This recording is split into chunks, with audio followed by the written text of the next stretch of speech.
Hello guys, আজকে কথা বলবো কিভাবে রাতারাতি বড়লোক হওয়া যায়।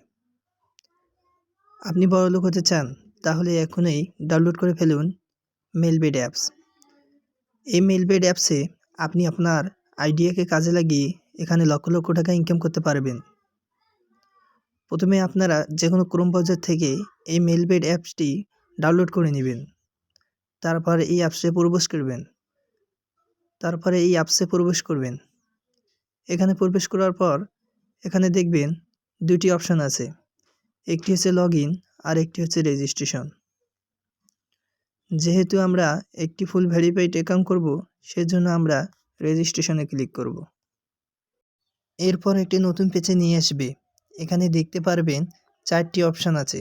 4টি অপশনের মধ্যে সহজ ও নিরাপদ অপশন হচ্ছে ইন ওয়ান ক্লিক। আমরা এখানে ক্লিক করে দেব। এখানে ক্লিক করার পর দেখেন এখানে একটি নতুন পেজে নিয়ে আসবে। এখানে দেখেন 4টি অপশন আছে। 4টি অপশনের মধ্যে 3টি অপশন ঠিক রেখে প্রোমো কোডের ঘরে আমাদের অফিসিয়াল ভিআইপি প্রোমো কোডটি দিয়ে দিবেন। আমাদের অফিসিয়াল ভিআইপি প্রোমো কোডটি হলো SK009। আমাদের এই ভিআইপি অফিসিয়াল প্রোমো কোডটি দিলে আপনারা প্রথম ডিপোজিটেই পাবেন 100% বোনাস। যদি আপনারা 10,000 টাকা ডিপোজিট করেন তাহলে আপনারা আরও 10,000 টাকা বোনাস পাবেন। মোট 20,000 টাকা দিয়ে আপনি খেলা শুরু করে দিতে পারবেন। আরও বোনাস পাবেন প্রতি শুক্রবার এবং কি আপনার জন্মদিনেও।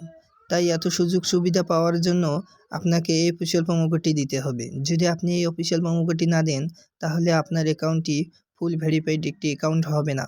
সেই জন্য অবশ্যই আমাদের এই অফিসিয়াল প্রোমো কোডটি দিয়ে দিবেন। তারপর নিচে দেখেন একটি খালি ঘর রয়েছে। এই খালি ঘরে একটি ক্লিক করে দিয়ে তারপর দেখেন রেজিস্টার লেখা আছে, এখানে আপনারা ক্লিক করে দিবেন। এখানে আই এম নট রোবট চাবে, আপনারা এখানে ক্লিক করে দিবেন। তারপর এরকম ক্যাপচা চাবে, আপনারা ক্যাপচারগুলো পূরণ করে দিবেন। অনেকে এই ক্যাপচারগুলো পূরণ করতে পারেন না বিধায় আপনারা অনেক সমস্যার মধ্যে পড়ে যান, অ্যাকাউন্টটি করতে পারেন না। তাই আমি এই ভিডিওতে দেখে দিব কিভাবে আপনারা এই ক্যাপচারগুলো পূরণ করে দিবেন। দেখেন উপরে আমার এখানে মোটরসাইকেল চাইছে, আমি মোটরসাইকেলটি সিলেক্ট করে দিব। মোটরসাইকেলটি সিলেক্ট করা হয়ে গেলে এখানে ভেরিফাই আছে, ভেরিফাই ক্লিক করে দিব। এরপর দেখুন আমাদের আইডিটি দিয়ে দিছে। উপরে একটা আইডি, নিচেরটা পাসওয়ার্ড। আপনারা অবশ্যই এটা একটি স্ক্রিনশট দিয়ে রাখবেন। যদি এই দুটির কোনো একটি হারিয়ে যায় তাহলে আপনি আপনাদের আইডিটি আর কখনই লগ ইন করতে পারবেন না। সেই জন্য আপনারা এই অ্যাকাউন্টটি একটি সুরক্ষিত জায়গায় লিখে রাখবেন। তারপর নেক্সটে ক্লিক করে দিবেন।